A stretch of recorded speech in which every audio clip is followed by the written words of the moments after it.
Barkanku da wannan lokaci. Wannan bidiyon ba bidiyon wasa ba ne. Wannan shine fim ɗin da kowa ke magana a kai yanzu. Sabon fim ne na Indiya amma fassarar Hausa.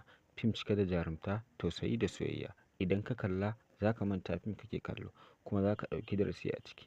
Kada ka tsaya jiran labari daga wani. Ka shiga cikin browser ka rubuta arewamedium.com.ng yanzu ka sauke ka kalla kyauta.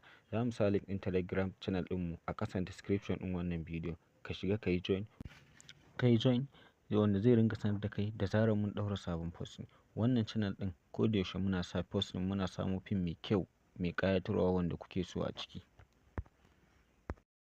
Ga wanda suke yake musu wahalan ɗaukowa, za ku iya shiga browser ku sai ku rubuta arewa medium home, gashi nan arewa medium home, sai ku danna nema, sai gashi nan a farko za ku gan shi.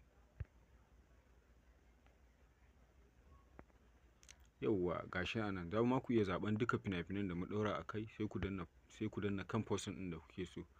Yauwa gashi nan, sai ku danna ku zo ƙasa, ku yi ƙasa, ku ga gurin downloading, kuna shiga zai kai gurin da za ku sauke shi.